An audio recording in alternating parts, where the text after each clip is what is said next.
Hey guys, tonight we slip into the foggy, gaslit streets of 19th century London, where teacups were hoarded like treasures in a dragon's lair.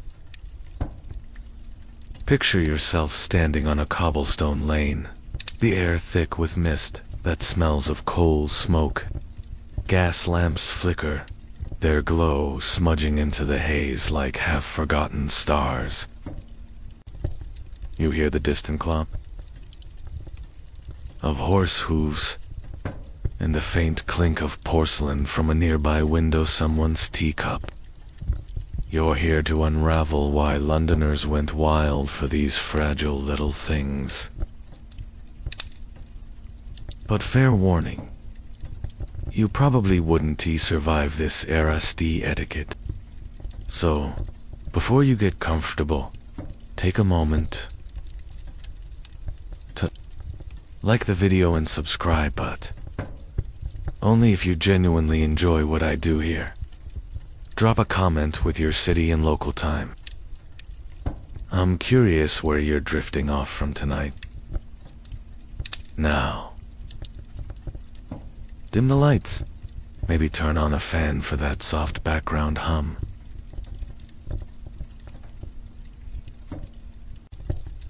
And let's ease into tonight's journey. Your boots scuff the slick cobblestones as you wander deeper into the city. It's the 1830s, and London feels like a beast stirring in the fog-remy, bustling and oddly alive. The street is narrow, lined with brick houses whose windows glow faintly, their curtains drawn tight against the chill. You catch a whiff of brewing tea, sharp and malty, seeping from a doorway, mixed with the earthy temps of wet pavement. This isn't the polished London of postcards. It's raw. A city where tea and teacups are becoming more than just a drink their way of life. You pause by a lamppost, its iron cold under your gloved hand, and peer into a shop window. Inside, a display of teacups glints under candlelit delicate, a widely accepted fact. Tea became Britain's national obsession in the 19th century, with imports from China and India fueling a cultural craze that made teacups essential household items. They weren't just for drinking. They were symbols of status, taste, and civility. You imagine trying to afford one on your budget. Probably easier to trade your coat than your coin. But there's a quirkier detail. Some Londoners treated teacups like collectibles, hoarding them in locked cabinets. You picture yourself sneaking a peek at one, only to knock it over and watch it shatter in slow motion. The shopkeeper inside, a wiry man with a waxed mustache, polishes a cup with a cloth, his eyes glinting like he knows their worth better than anyone. You wonder if he's a hoarder too, or just profiting off the city's odd obsession. As you turn down a side street, a woman hurries past, her skirts brushing the stones. A parcel under her arm that might hold a new teacup, carefully wrapped in paper. A widely accepted fact, tea's affordability grew in the 19th century, making it a daily ritual for rich and poor alike, but teacups remained a luxury. Especially the fine porcelain ones from China or Staffordshire. You follow her, your breath fogging in the air. And notice how the street opens into a row of townhouses, their parlors lit with the soft clatter of tea parties. Historians still wonder if teacup hoarding was purely about status, or if it held deeper, emotional weight that people, or just to show off. You're tempted to joke that if you lived here, you'd probably hoard teacups too, then break them all in a week. Instead, you linger by a townhouse gate, hearing the murmur of voices and the delicate chime of porcelain inside. The fog thickens, curling around your ankles like a cat, and you feel the city's pulsy tea and the quiet pride of owning something beautiful in a gritty world. You're ready to step closer to this obsession, to see where these fragile treasures lead you next. The fog clings to your coat as you leave the lamppost behind, its faint glow swallowed by the London mist. The cobblestones are slick under your boots, and the air carries the sharp bite of coal smoke mixed with the warm, malty scent of tea drifting from a nearby townhouse. You're drawn toward the glow of its windows, where the clink of porcelain and soft laughter spill out into the night. You're about to explore tea's role in this 19th century world, uncovering why teacups became such potent status symbols. Your hands are cold, and you re-have tempted to barge in for a warm cup, but you pause. At the townhouse gate, it's iron, creaking under your touch. Inside, a parlor hums, with life women in stiff dresses, men in starched collars, all orbiting a table set, a widely accepted fact. By the 1830s, tea was no longer just a drink in Britain.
Teacups, especially fine porcelain ones, signaled wealth and taste.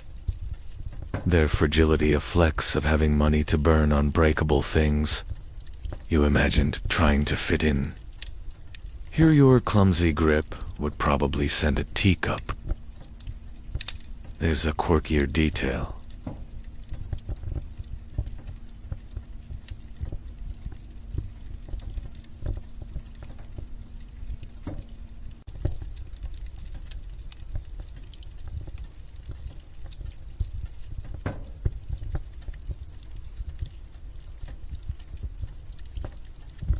On special shelves, like trophies, rarely using them but showing them off to guests. You spot one such shelf through the window, lined with cups painted with roses and gold. It is a bit like your neighbor back home who brags about their vintage action figures, but never takes them out of the box. You stifle a grin, picturing yourself accidentally knocking a cup off and watching the room freeze in horror. A woman in a high-necked dress lifts a teacup with exaggerated care, her pinky extended like it's auditioning for a role. She sips, and the room watches, as if her grip on the cup decides her worth. Historians still wonder if teacups, more for their social clout or for their beauty, did people hoard them to climb the social ladder, or were they just enchanted by the porcelains? You lean toward both, noticing how the woman's eyes flick to her neighbor's cup, comparing its gilt rim to her own. You step back from the gate, your boots scuffing the stones.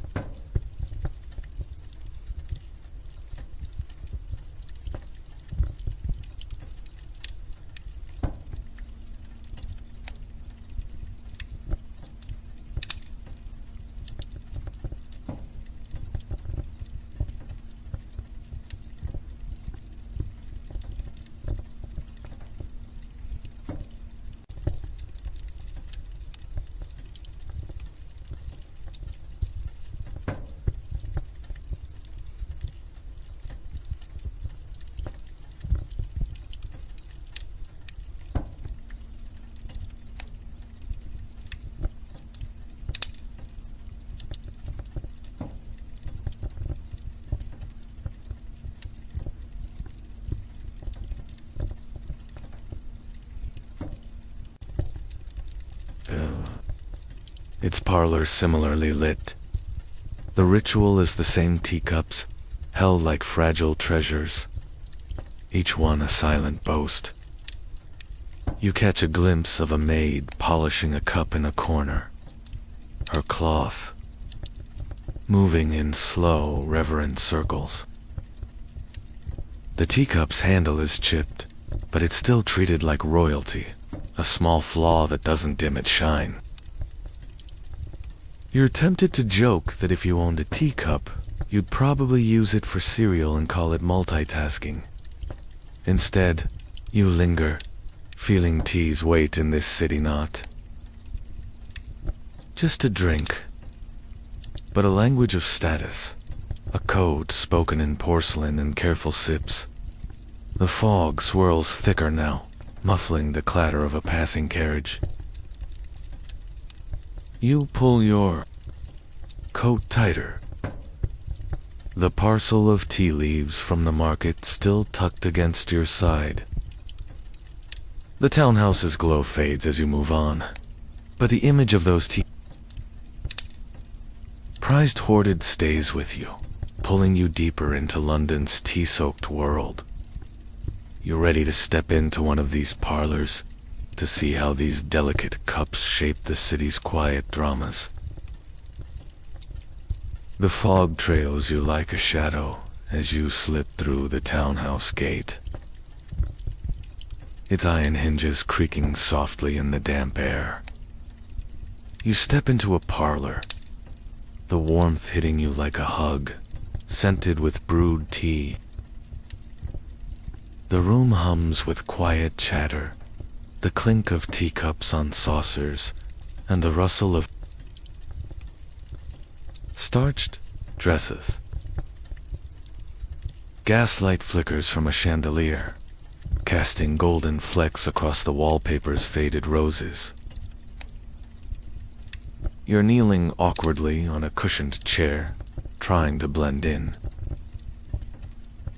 about to witness the subtle battles of teacup etiquette in this 19th century London scene. You hope you don't knock over a cup spilling tea here.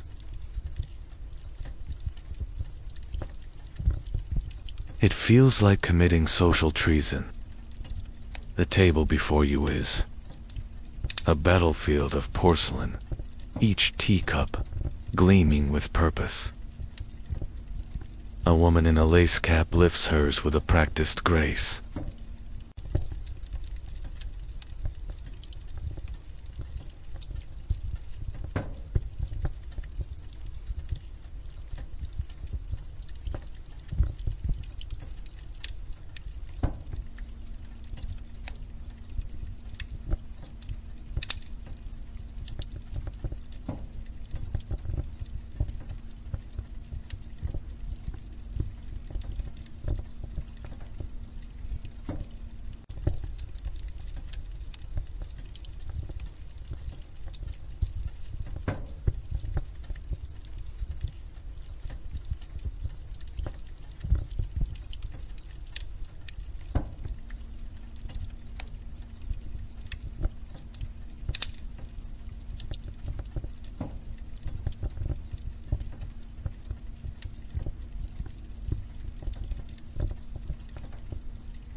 a widely accepted fact.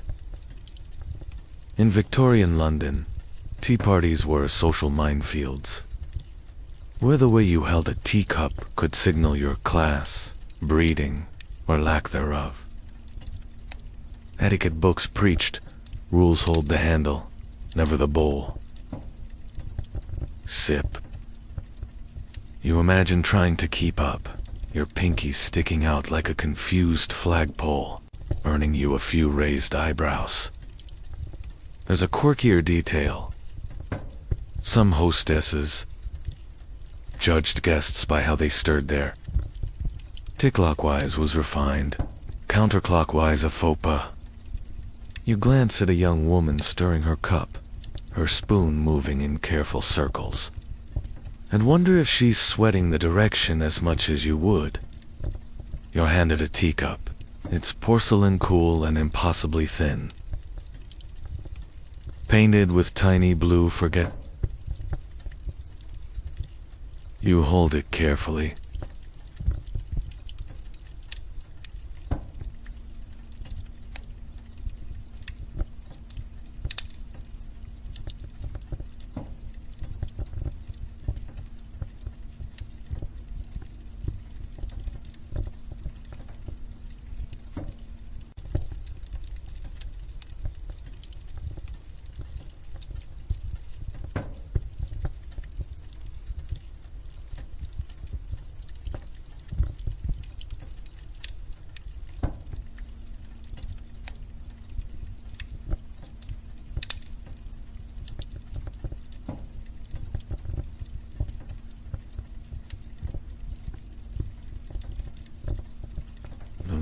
May I?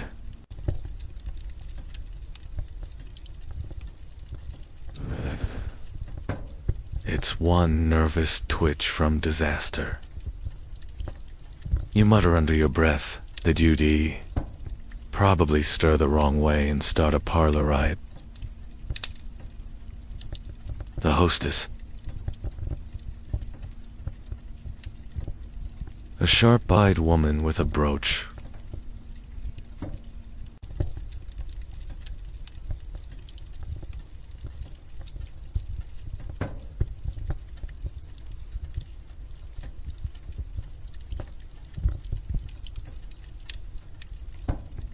When I see closely, her own teacup, gilded and flawless, seems to mock your clumsy hold. Historians still wonder if these etiquette rules were about unity or they bind society with shared manners, or just gatekeep the right kind of people. You lean toward the latter, catching the hostess's quick glance at a guest who slurps too loudly. You sip your tea, the Assam's bitterness softened by a dash of milk, and try to look like you belong, though you're pretty sure. Posture screams imposter. The room's chatter dips and rises, a careful dance of compliments and veiled jabs. A man across the table brags about his teacup's origin Staffordshire. Not some cheap import, and you notice a tiny chip on its rim. A flaw he doesn't mention. It's oddly comforting. Proof that even these perfect rituals have cracks. You're tempted to joke that if you hosted a tea party, you'd probably serve tea in mismatched mugs and call it a Instead, you focus on the cup in your hands. It's delicate. Wait a reminder of the stakes. Hear every sip. The tea's warmth spreads through you, grounding you in the parlor's quiet drama. You'll notice a maid in the corner, refilling a teapot. Her hands steady.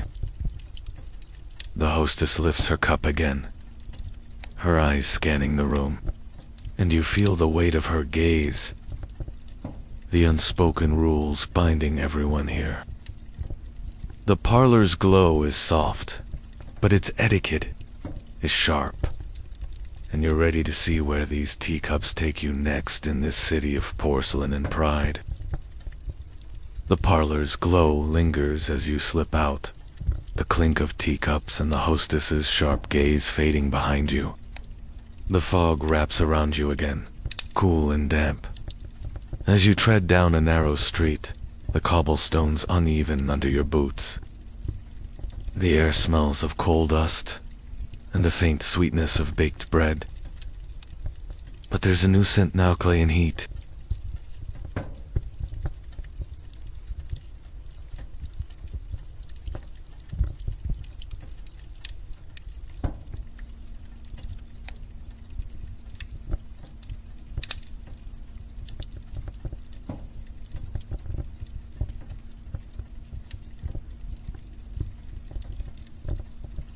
Filling. You're about to uncover the intricate art of teacup making in this 19th century London, where porcelain is shaped with a craftsman's quiet magic. You hope you don't trip over a pile of clay knocking. Over a potteress work would be a new low. Even for you.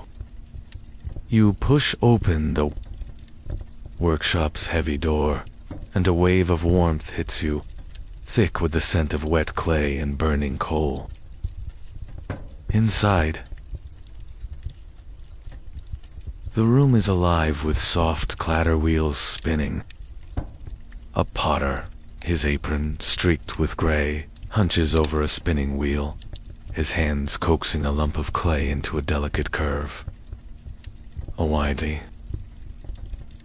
accepted fact.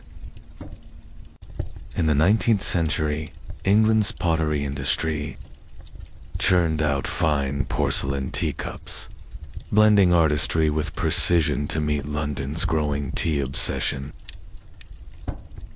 They were crafted to dazzle, their thin walls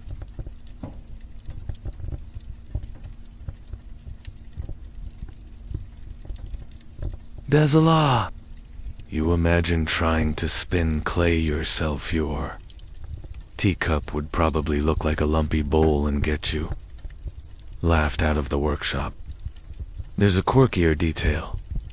Some potters hid tiny marks in their teacups, like initials or symbols scratched into the base.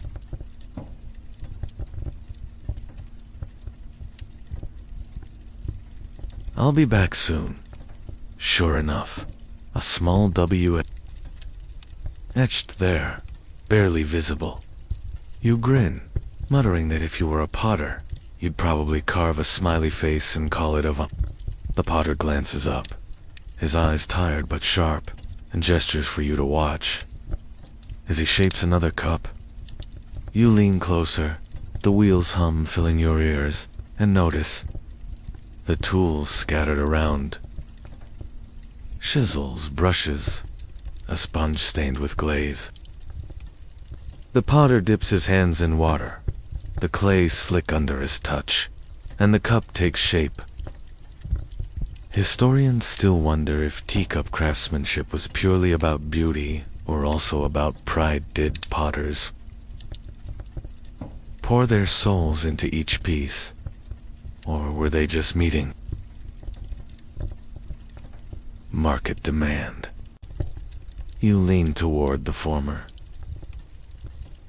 watching the potter's brow furrow as he smooths a tiny flaw, his care almost tangible. You're handed a half-finished cup, still warm from the kiln, its surface unglazed and rough. It's heavier than you expected, solid despite its delicate shape, and you hold it like it might shatter from a wrong breath. You're tempted to joke that if you tried pottery, you'd probably end up with clay in your hair and a teacup that holds no tea. Instead, you trace the cup's curve, feeling the hours of work in its smooth lines. The workshop's air is thick, the heat making your cheeks flush, but you don't mind its alive, messy. The potter sets his wheels spinning again, and you notice a cracked cup on a shelf, discarded but not thrown out, its fracture catching the light like a quiet story.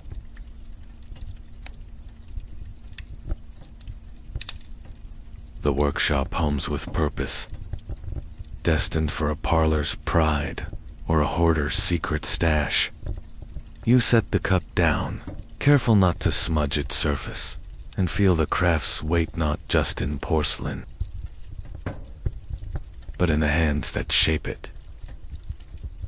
The street, outside waits, but for now, you're held here. The workshop's clay-scented.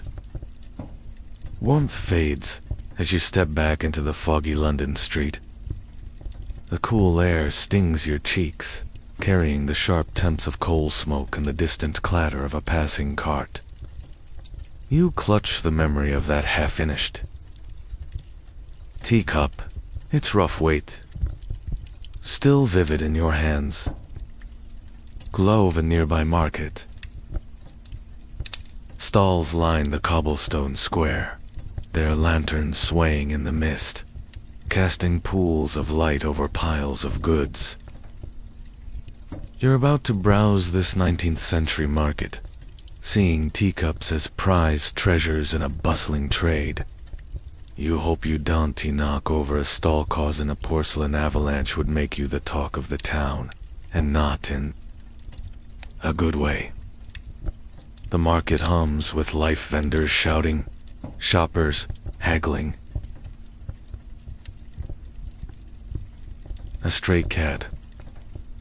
You pause at a stall piled high with teacups, their porcelain gleaming under the lantern's glow.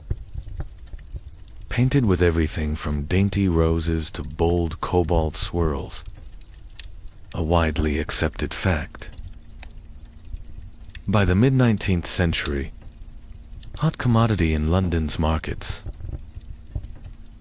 with fine porcelain from Staffordshire and imported bone china from China fueling a craze among all classes. They were sold as status symbols, gifts, or keepsakes, their value tied to both craft and clout. You imagine trying to pick one without going broke. Your wallet would probably weep before you even started. There's a quirkier detail. Some vendors offered teacup sets with mismatched patterns, marketed as eclectic charm for thrifty buyers. You spot a set on a stall, each cup clashing wildly stripes, florals. You grin, muttering that if you bought these, you'd probably start a trend called chaotic tea chic. The vendor, a stout woman with a flour-dusted apron, catches your eye and waves you over, holding up a teacup with a gilded rim. She boasts, it's from Wedgwood, her voice loud enough to turn heads, and you nod politely.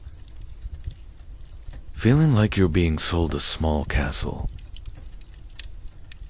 you take the cup. It's handled delicate as a bird's bone. The vendor doesn't mention it, and you wonder if it's a flaw or a mark of its journey.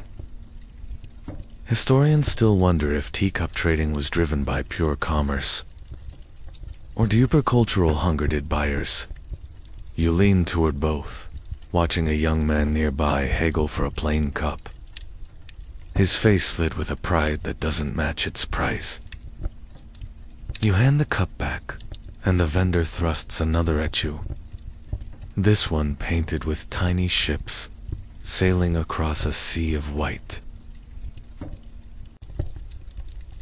You're tempted to joke that if you tried haggling, you'd probably end up owing her money. Instead, you browse further, weaving past stalls of ribbons, smoked fish, and brass candlesticks. Another vendor. An older man with ink-stained fingers sells teacups, wrapped in newspaper. You pick one up, its weight reassuring, and catch a glimpse of a handwritten price, high enough to make you wince. The market's energy pulses around you, the air thick with voices and the clink of coins. You notice a woman clutching a teacup parcel, her gloves worn at the fingertips, her smile fierce with triumph.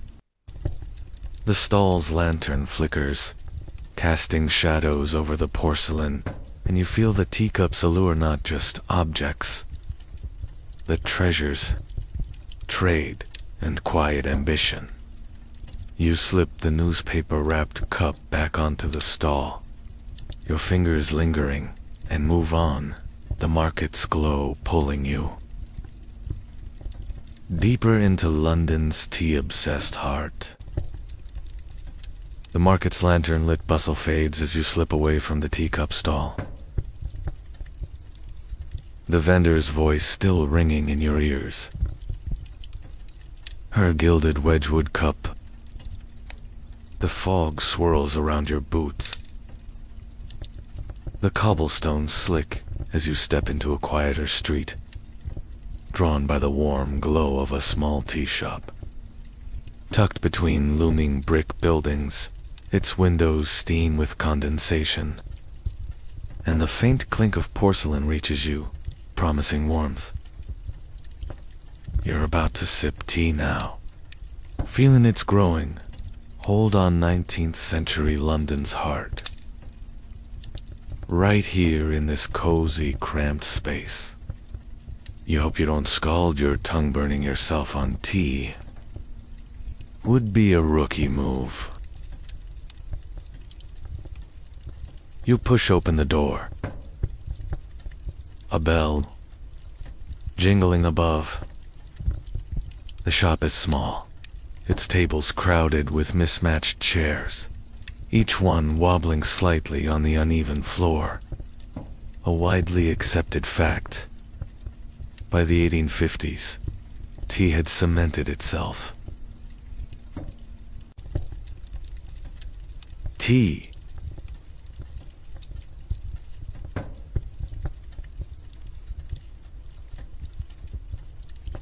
You. Lifeblood. Consumed at every hour, in every class. From dock workers, tin mugs, to aristocrats, fine porcelain. It was a ritual that knit the city together, with teacups at its heart. You imagine trying to keep up with London's tea obsession. Your kitchen would probably be a graveyard of soggy tea leaves. There, a quirkier detail. Some tea shops served tea blends.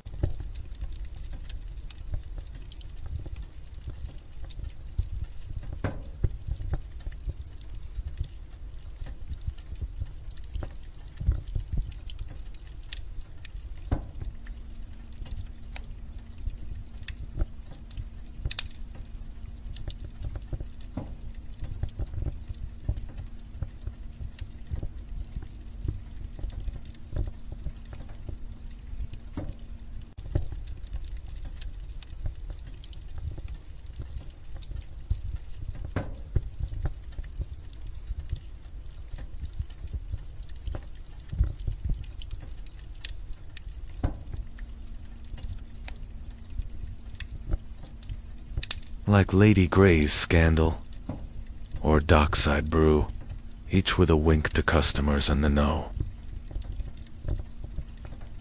You spot a chalkboard behind the counter, listing Miss Eliza's Folly. You'd name a blend clumsy sip. The shopkeeper, a wiry woman with flour on her cheek, hands you a teacup plain, but sturdy, with a faint rose patonnan pours steaming tea from a chipped pot. You take it, the porcelain warm against your cold fingers, and settle at a corner table.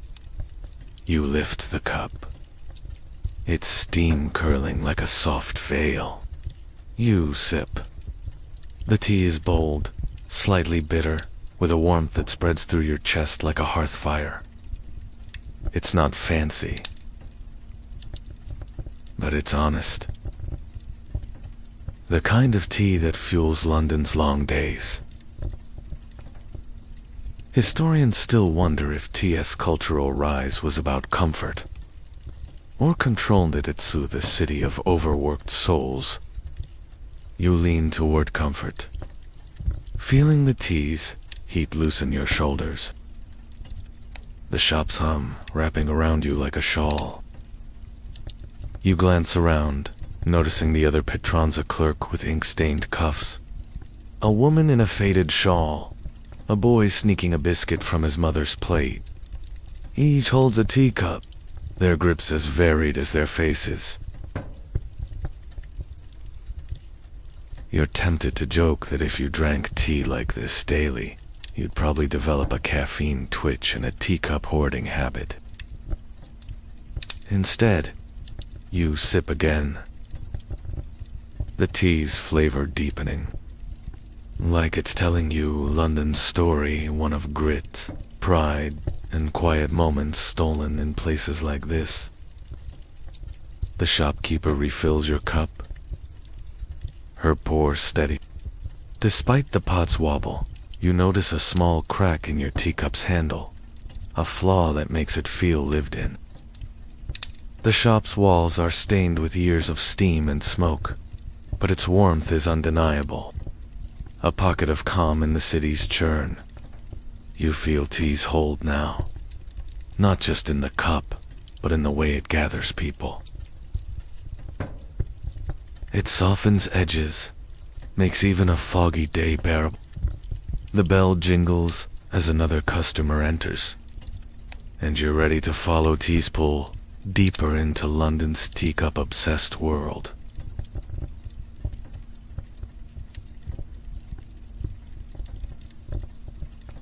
The tea shop's warmth clings to you as you set the cracked teacup down.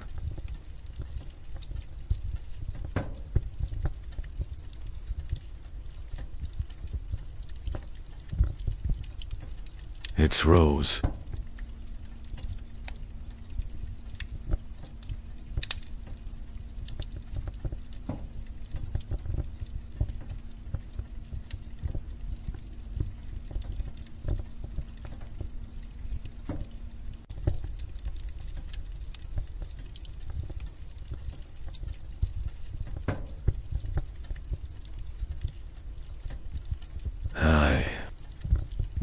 The shopkeeper's bustling steps fade into the background, mingling with the soft clatter of cups and the murmur of patrons. You slip out into the foggy street, the air sharp with coal smoke. The faint sweetness of spilled tea lingers on your coat. You're drawn to a narrow townhouse, its windows glowing with candlelight, where a heavy door creaks open to reveal a hidden world.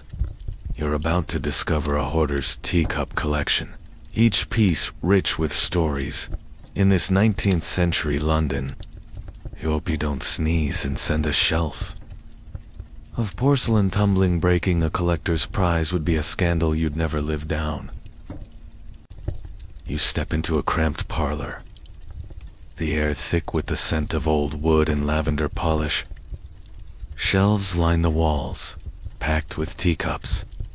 Hundreds of them, glinting under the flicker of a single candelabrum. Some are delicate bone china.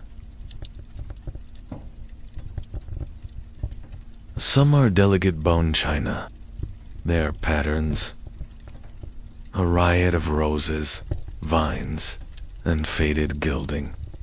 A widely accepted fact. In Victorian London, teacup hoarding was a peculiar passion for some, with collectors amassing dozens, often displaying them like trophies to signal wealth or taste. These weren't just dishes. They were heirlooms, memories, status.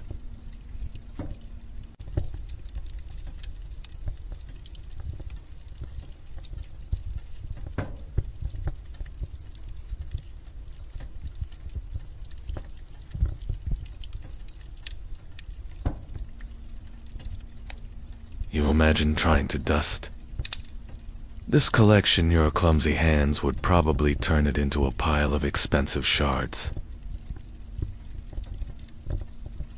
There's a quirkier detail.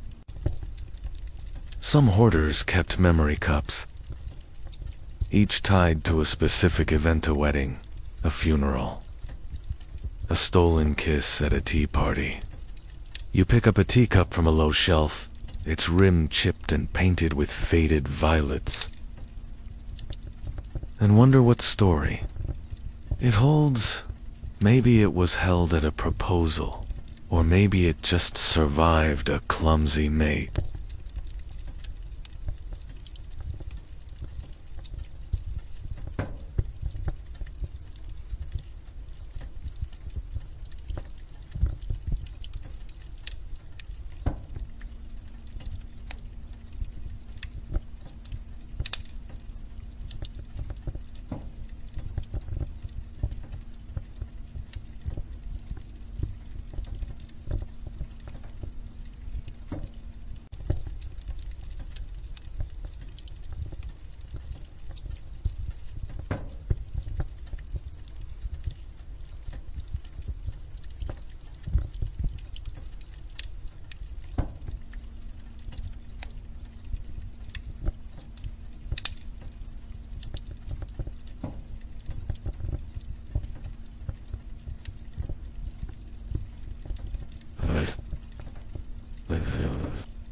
She points to the cup, muttering something about her grandmother's tea parties. And you grinned, whispering that if you collected cups, you'd probably have one for every coffee spill you've ever made.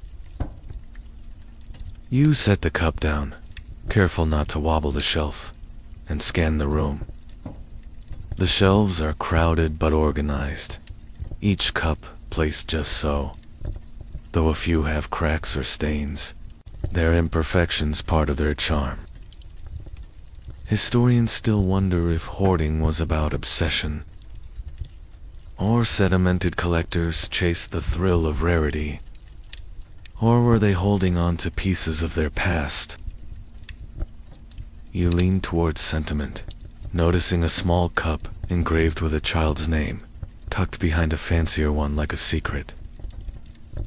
You're tempted to ask the collector about it, but her gaze is fixed on a cup with a willow pattern, her fingers tracing the air as if remembering its weight.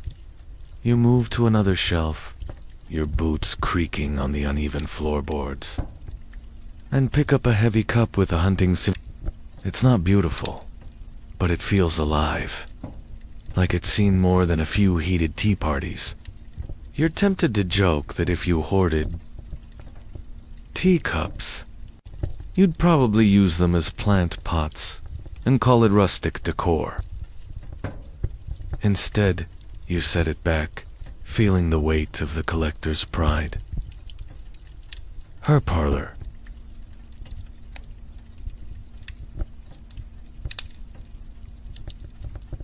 Our parlor, a museum of fragile stories. The candlelight flickers, casting shadows that dance across the cups. And you notice a small crack in the wall, a flaw that fits this room's lived-in charm.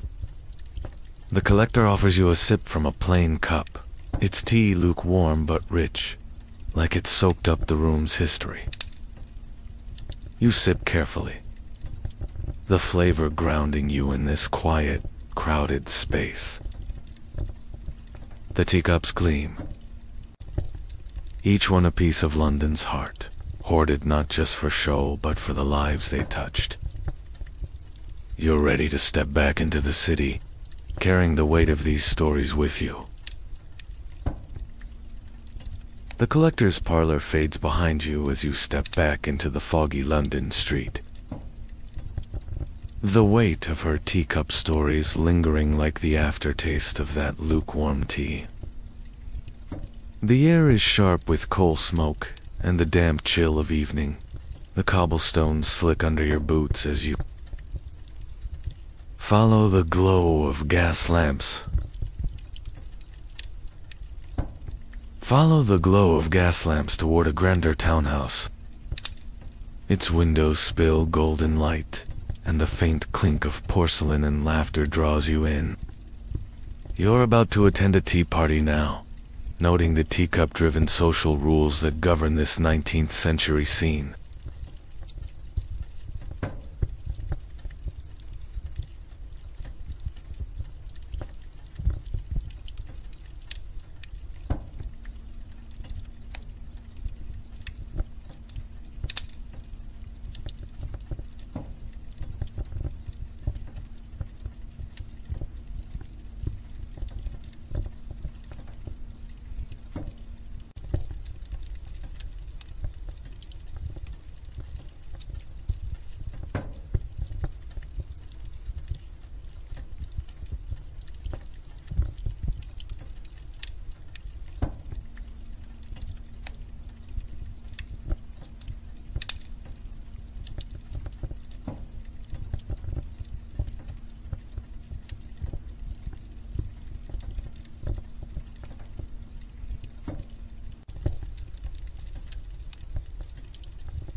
The teacup.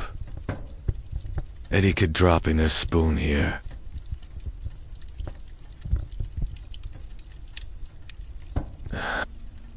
You slip through the heavy door, greeted by a maid who takes your coat with a quick, practiced curtsy. The parlor is warm, its air thick with the scent of brewed Darjeeling and the waxy, polish of mahogany furniture. A long table gleams under a chandelier set with teacups, so fine they seem to glow bone china, painted with ivy or gold swirls, each one a silent boast. A widely accepted fact.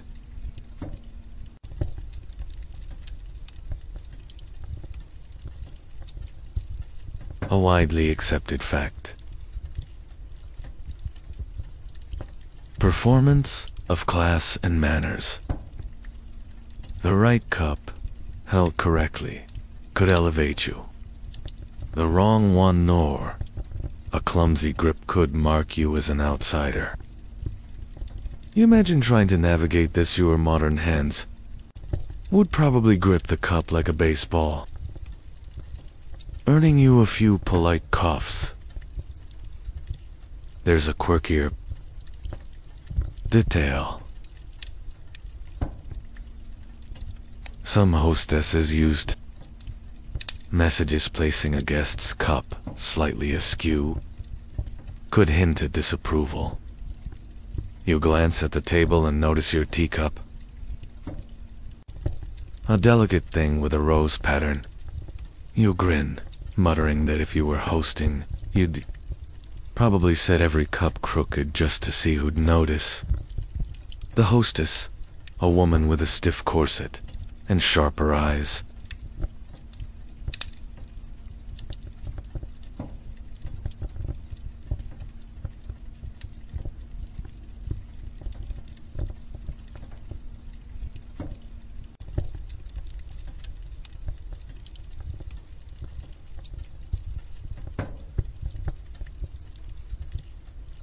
she pours tea from a silver pot. You take your teacup, its handle thin as a twig, and try to mimic the other's dainty grips, feeling like a bear at a dollhouse party. You sip the tea, its warmth sharp with a citrusy edge, and watch the room's delicate dance. A man with a waxed mustache lifts his cup too quickly, earning a raised eyebrow from the woman beside him. She stirs her tea clockwise, her spoon silent, and you wonder if she's smug about it. Historians still wonder if these social rules were about harmony or hierarchy. They unify guests in shared ritual, or just reinforce who belonged and who didn't. You lean toward hierarchy, catching the hostess's quick glance at a young woman whose teacup wobbles, her cheeks flushing under the scrutiny. You set your cup down, careful not to clink it against the saucer, and notice a tiny chip on its rim, a flaw hidden by the rose pattern. It's comforting, proof that even this polished world has cracks.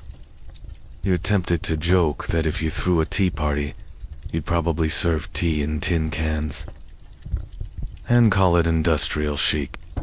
Instead, you sip again, the tea's warmth settling your nerves, and focus on the room's rhythm, soft clatter of spoons, the murmur of compliments, the rustle of silk. The maid refills the teapot, her apron creased but clean, and you catch her stealing a glance at a guest's gilded cup, her eyes flickering with quiet envy. The chandelier's light dances across the teacups, each one this social constellation. You feel the rules pressing in, not heavy but precise, like a dance you're only half learned. The hostess lifts her cup, her gaze sweeping the table, and you sense the power of these teacups, not just objects, but keys to a world of status and subtle slights. You're ready to step deeper into this tea-soaked city. The tea party's polished hum fades as you slip out of the townhouse. The hostess's sharp eyes and the clink of gilded teacups lingering in your memory. The fog greets you, cool and thick, curling around your boots as you tread down a smoky street, cutting through the evening hush. You're drawn to a looming brick building, its chimneys belching gray plumes into the sky. You're about to tour a factory now, learning the impact of mass-produced teacups in this 19th century London. You hope you don't trip over a crate, causing a porcelain pileup in a factory would be a spectacular way to ruin your day. You push through a heavy iron gate, the air growing warmer and thicker.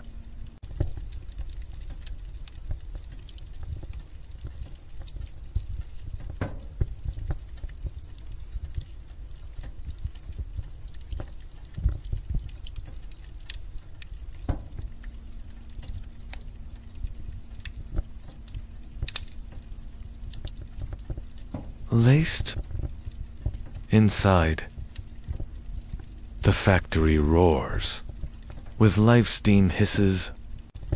Rows of teacups, still raw and unglazed, line wooden racks. Their shapes uniform but oddly lifeless compared to the handcrafted ones you've held. A widely accepted fact. By the 1860s, factories in Staffordshire and other industrial hubs revolutionized teacup production, churning out affordable porcelain for London's growing middle and working classes. Mass production made teacups accessible, turning a luxury into a household staple. You imagine trying to keep up with this pulse. Your hands would probably glue themselves to a mold and trap you here forever. There's a quirkier detail. Some factories stamped teacups with cheeky slogans, like a cup of cheer, or sip and smile, hidden under the base for buyers to discover. You pick up a cooling teacup from a nearby rack, its surface smooth, but plain, and check the bottom. Sure enough, a faint good tea good day is pressed into the clay. That if you worked here, you'd sneak in a stamp saying, "Don't drop me." A worker, his face smudged with soot, notices you and points to a massive kill. You follow him, weaving through crates of teacups and piles of clay dust. The floor slick with spilled glaze. The kiln's glow is fierce, and you watch workers load trays of cups. Their movements quick, bit careful. Like dancers, historians still wonder if mass production diluted the teacup as artistry or democratized its beauty, or just spread it wider. You lean toward the latter, noticing a young woman nearby, painting a teacup with quick, delicate floral strokes onto a factory cup, her focus a quiet rebellion against the machine's churn. You're handed a finished teacup, its glaze still warm and slick, its handle a perfect curve but lacking. It's light, designed for speed, and you hold it carefully, feeling the thousands like it flooding London's parlors and tea shops. You're tempted to joke that if you tried factory work, you'd probably end up painting teacups with stick figures and calling it modern art. Instead, you trace the cup's rim, noticing a tiny bubble in the glaze, a small flaw that makes you like it more. The factory's noise-clanging molds, hissing steam presses against your ears, but you feel its pulse. The relentless drive to meet the city's hunger for tea. The worker.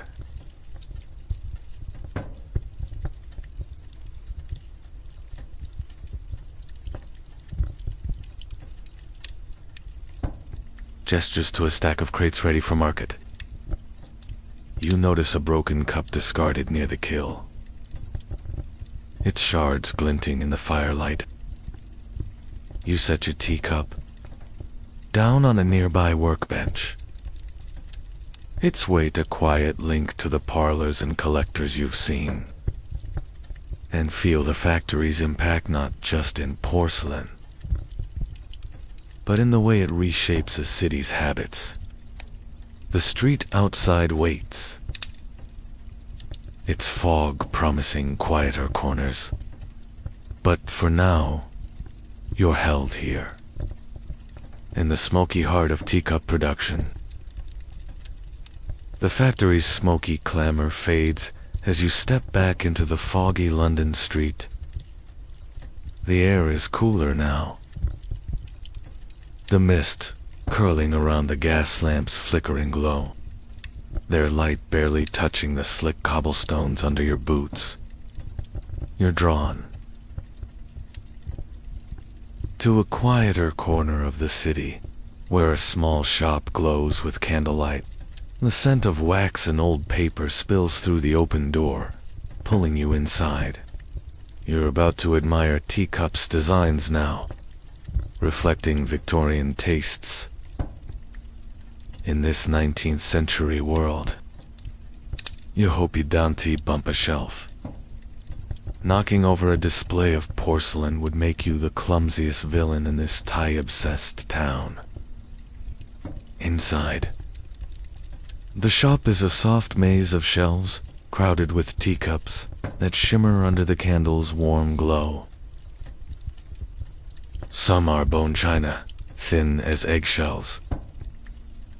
Others, sturdier, with bold patterns, willows, peacocks, or delicate sprays of forget-me-nots. A widely accepted fact in the 1860s. Teacup designs became a canvas for Victorian aesthetics, blending romantic florals, exotic motifs, and Gothic flourishes to match the era's eclectic tastes. They were art, reflecting a society obsessed with beauty and display. You imagine trying to choose one for your own 2D. Probably picked the loudest pattern and regret it by breakfast. There, as a quirkier detail, some teacups featured loveress knots or tiny hidden hearts, meant as subtle gifts for sweethearts or secret admirers. You pick up a delicate cup, its rim gilded and painted with ivy, and squint at the base. You grin, muttering that if you designed teacups, you'd probably sneak in a winking face and call it cheeky charm. The shopkeeper, an older man, with spectacles perched on his nose, watches you from behind a counter cluttered with ribbon and wrapping paper. His smile hinting he's seen plenty of curious browsers like you. You turn the cup in your hands, its glaze catching the light, and notice a faint crackle in the finish, a delicate web.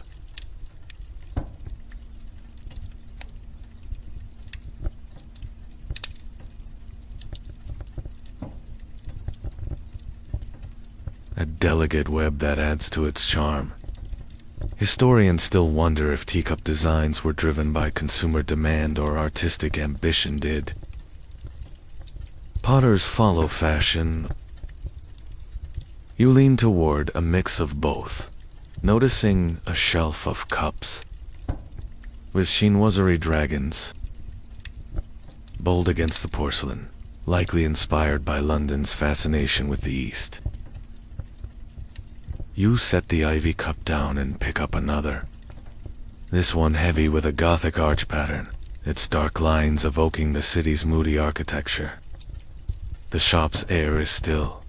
The only sounds, the soft creak of the floorboards and the distant clop of hooves.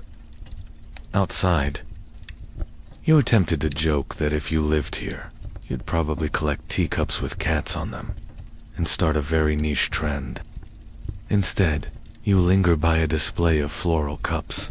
Their roses and lilies so vivid they seem to bloom under the candlelight. The shopkeeper shuffles over, offering you a chipped cup with a ship design. Sails billowing. Waves curling and tells you it's a sailor's favorite, though you suspect he's just trying to move inventory. You hold the cup, its weight grounding you, and feel the air it tastes in every curve romantic, ornate. A small smudge of wax drips from a candle onto the shelf, a tiny flaw in this polished world. The teacups gleam, each one a mirror of Victorian dreams. They're not just as objects, but as pieces of a city's soul. You set the ship cup down, careful not to wobble the shelf, and step back into the fog, ready to carry these designs into London's tea-soaked heart. The parlor's soft glow lingers as you slip out. The womaness teacup shelves and the faint clink of her willow-patterned cup fading into the foggy London night. The mist wraps around you, cold and damp, as you tread down a cobblestone street. The air sharp with coal smoke and the distant hum of a street vendor's call. You're drawn to a corner building, its windows steaming with warmth. The sign above Reading Rose's tea room, in curling script. The scent of brewed tea and fresh scones spills through the door, pulling you inside. You're about to linger in a tea room now, absorbing teacup culture's warmth in this 19th century city.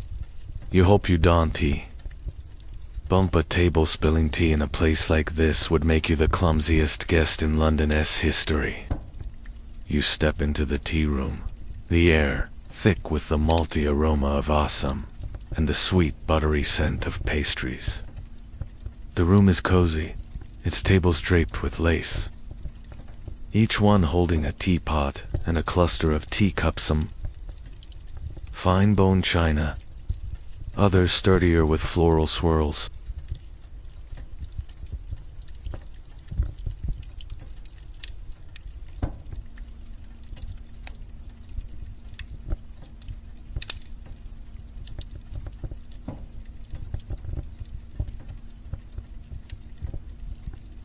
And by the 1870s,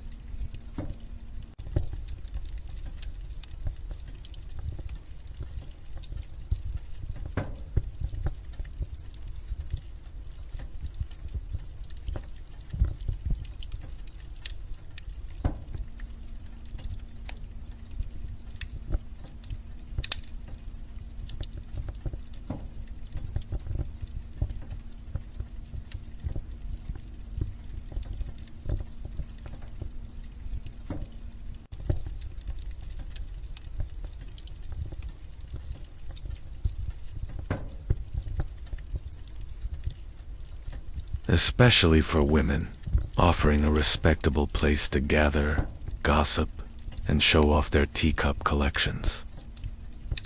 These spaces were where teacup culture thrived, blending ritual with community. You imagine trying to fit in your modern slouch would probably earn you a few tuts from the regulars. There's a quirkier detail.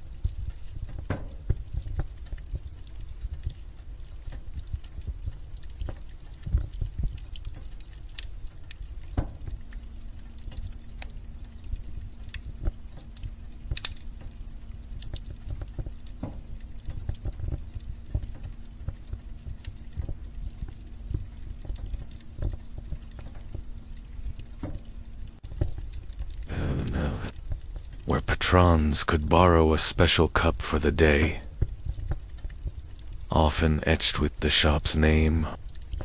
You spot one on a nearby table. A sturdy cup with roses repose scrawled in tiny script. And grin, muttering that if you ran a tea room, you'd lend out cups.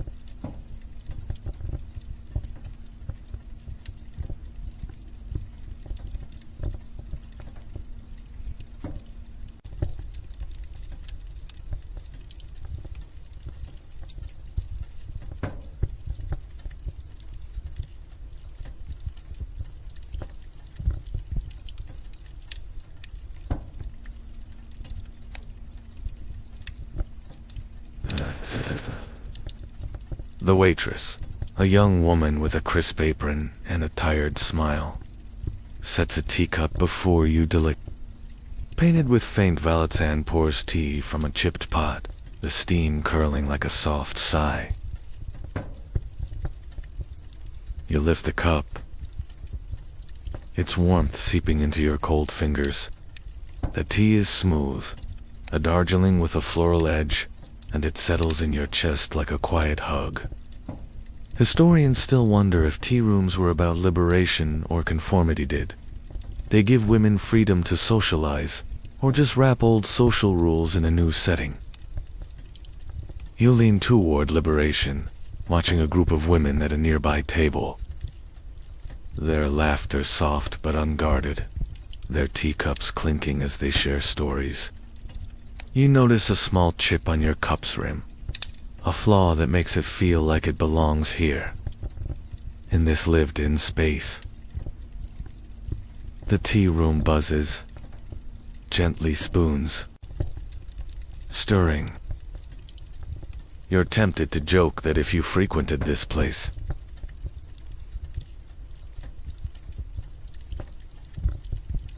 you'd probably hoard their teacups and start a collection called... Instead, you sip again, the tea's warmth pulling you into the room's rhythm. A woman at another table adjusts her teacup, its gold rim catching the gaslight, and you sense the pride in her grip. The same pride you've seen in parlors and markets. The waitress refills your pot, her pour steady, and you catch a stain on her sleeve. A faint tea splash that fits this warm, imperfect world.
And you feel teacup culture's heart here, not just in the porcelain, but in the chatter, the shared glances, the quiet joy of a warm cup in hand.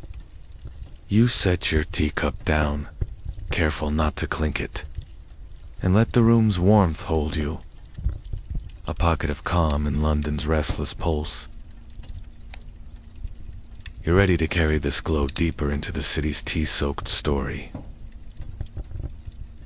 The tea room's cozy hum lingers as you set the violet-patterned teacup down, its chipped rim catching a flicker of gaslight. The waitress's soft footsteps fade into the chatter of patrons, their laughter blending with the clink of porcelain and the faint hiss of a teapot on a nearby stove. You slip out into the foggy London street, the air sharp with coal smoke and the damp chill of late evening.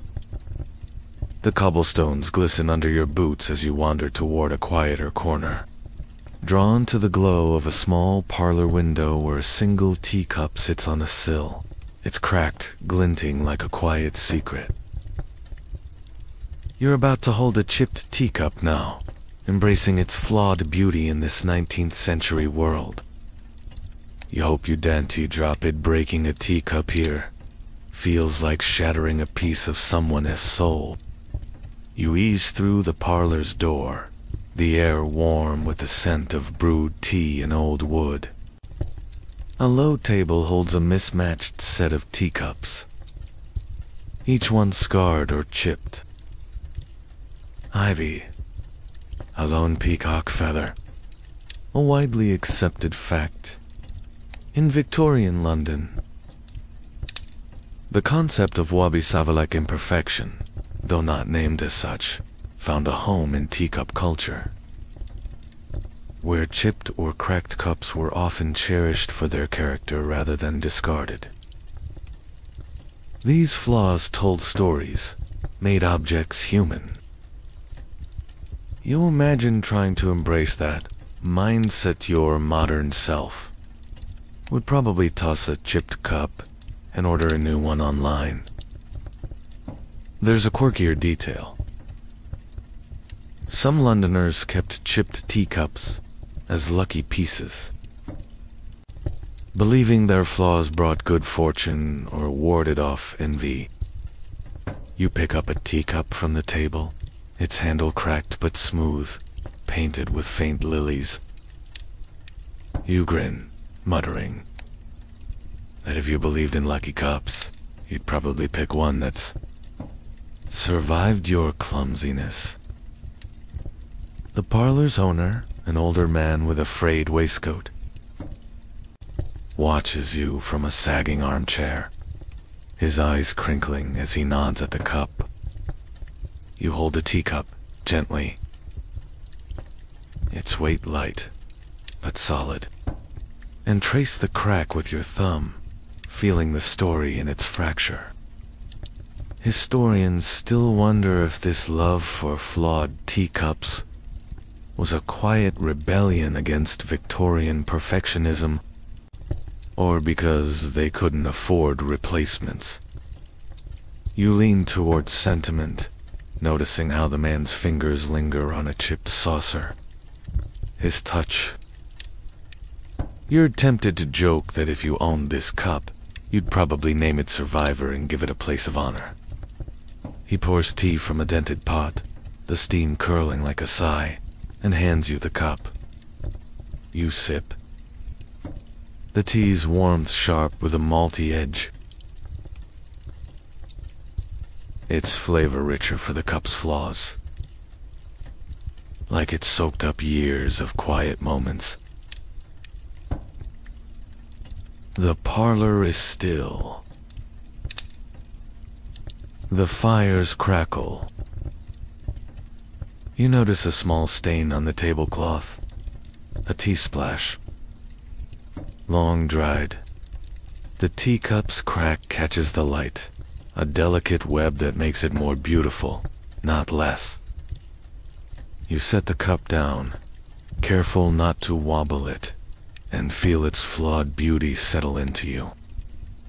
The man adjusts another cup on the table, its rim chipped but polished, and you sense the care in his gesture, the way he honors these broken things. The fog presses against the window, muffling the world, and you feel the teacups. Charm not, just in its porcelain. You're ready to carry this quiet beauty deeper into London's tea-soaked story. The chipped cup, a reminder that flaws can be treasures too. The parlor's warm hush lingers as you set the chipped teacup down. Its lily pattern, glowing faintly in the firelight. The old man's gentle touch on his saucer stays with you as you step back into the foggy London street.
The cobblestones are slick under your boots, and you're drawn to a grand but faded townhouse, its windows dim, the faint clink of porcelain echoing from within. You're about to reflect on Teacup's legacy in these fading parlors. There, hold on 19th-century London's heart still palpable. You hope you Dante creak, the floorboards too loudly disturbing this nostalgic scene. You slip through the heavy door, the air inside thick with the scent of old tea and wax polish. The parlor lit by a single gas lamp casting long shadows across peeling wallpaper. Shelves hold teacups, fewer than the hoarders, but chosen with care some bone. China with gold rims. Others are thunware with faded roses, each one a relic of countless tea parties. A widely accepted fact. By the late 19th century, teacups were more than household items in London. They were cultural icons, embodying Victorian values of refinement. Their legacy lived in parlors like this, where they anchored memories and manners. You imagine trying to preserve that legacy your modern self would probably use a teacup. There's a quirkier detail. Some families pass teacups as heirlooms, shared at weddings or funerals like whispered secrets. You pick up a teacup from a side table, its glaze cracked like a spiderweb. Painted with ivy, you wonder if it was a mother's, a daughter's, or just a beloved guest's. You grinned, muttering that if you had an heirloom teacup, you'd probably break it within a week and leave a legacy of apologies. The parlor's owner, a frail woman in a black dress, watches from a velvet chair. Her hands folded, her eyes distant, as if seeing the teacup's past lives. You hold the cup. Its weight fragile.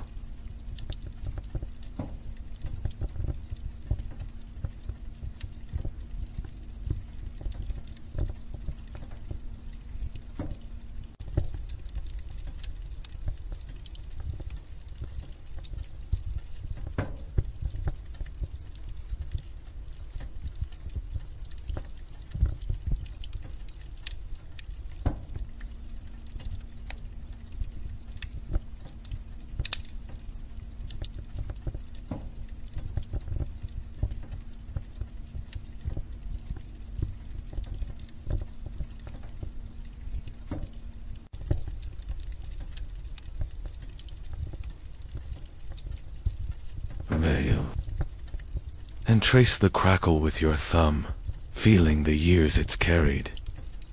Historians still wonder if Teacup's legacy was about nostalgia or status did they endure because they held memories.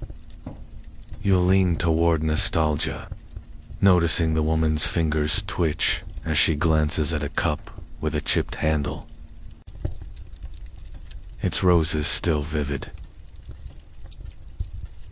You're tempted to joke that if you left a teacup legacy, it'd be a collection of mismatched thrift store finds, proudly chipped. Instead, you set the cup down. Careful not to wobble the table, and sip from another she offers, the tea cool but rich, like it's steeped in the room's history. The parlor feels like a time capsule.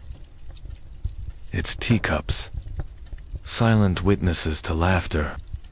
You notice a small tear in the tablecloth, a stain from a long ago spill, and it fits this fading world beautiful, worn, human. The woman adjusts a cup on the shelf, its faint clink echoing, and you sense the teacup's legacy not just in porcelain, but in the rituals they shaped, the stories they hold. The fog outside muffles the city, and you feel their enduring charm. A quiet thread in London's tapestry of tea and time. You're ready for one final sip, to let this legacy settle into the nights.com. The parlor's fading glow holds you as you set the cracked teacup down. Its ivy, pattern, and etched M, lingering like a half-remembered dream. The woman's quiet adjustment of her chipped cup echoes in the stillness, the air heavy with old tea, and the faint creak of aging floorboards. The gas lamp flickers, casting shadows that dance across the shelves, where teacups rest like silent storytellers. You're about to sip one last cup now, feeling tea's soothing history fade in this 19th century London dusk. You hope you don't tea clink. The saucer breaking the calm now would be like dropping a stone in a still pond. You sit at the scarred table, the woman sliding a final teacup toward you, bone china, with a faint rose pattern and a hairline crack snaking across its base, a widely accepted fact. By the late 19th century, tea and teacups were woven into London's soul, not just as daily rituals, but as emblems of connection, comfort. They grounded a city of fog and hustle, their fragility a reminder to pause. You imagine carrying that calm home. Your modern rush would probably shatter it faster than a teacup in a toddler's hands. There's a quirkier detail. Some Londoners ended tea gatherings with a farewell sip. A single, slow taste to honor the moment's end, like a quiet bow to time itself. You lift the cup, its warmth soft against your fingers, and sip. The tea's Darjeeling lightness fading into a gentle, floral warmth. You grin, muttering that if you tried a farewell sip, you'd probably spill it. The woman's eyes crinkle, her hands steady as she pours herself a cup. Its rim chipped, but polished, like it's earned its scars. The tea's flavor lingers, clean and fleeting, and you feel its history markets. Parlors, factories, all poured into this fragile vessel. Historians still wonder if tea's soothing power was universal or personal. Did every Londoner find peace in their cup? You lean toward personal. The tea's warmth in your chest, feeling like it was brewed just for you. A moment of calm in a city that never stops. You set the cup down, careful not to disturb the saucer. The lamp's flicker slows, its light barely holding back the dark, and you sense the parlor's quiet. Wait, the teacups, the memories, the fading rituals. You're tempted to joke that if you lived here, you'd probably hoard teacups.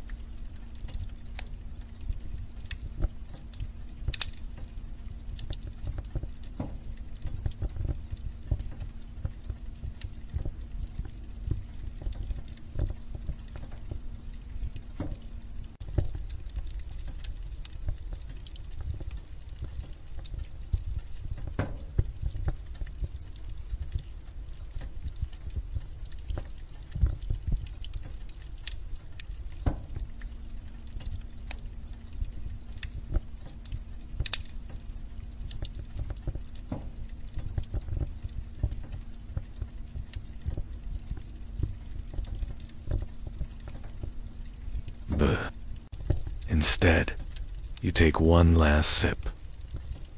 The tea cooler now, its flavor, a soft echo of London's tea-soaked heart. The woman adjusts her shawl, her cup clinking faintly, and you feel the night deepen outside. The fog, muffling the world. The teacup's crack catches the light, a final glint of beauty, and you're ready to let this soothing history fade into the calm of sleep. Your breath slows as you set the teacup down, its faint rose pattern blurring in the dying lamplight. The parlor's warmth fades. The shelves of chipped cups and the woman's quiet presence. dissolving into the fog beyond the window. Let your eyes grow heavy, your shoulders sink, each inhale long and soft, like mist. You're safe here, wrapped in the night's hush. The tea's warmth, lingering in your chest. There's no need to hold on the city's stories, its teacups, its fleeting moments. Rest with you now. A soft weight to carry into sleep. Picture a London street, quiet under a starry sky. The fog curling away to reveal a calm that stretches forever. Breathe in, breathe out, and let the parlor fade, its peace folding you into rest. The world can wait. For now, just drift, held by the night's endless, gentle embrace.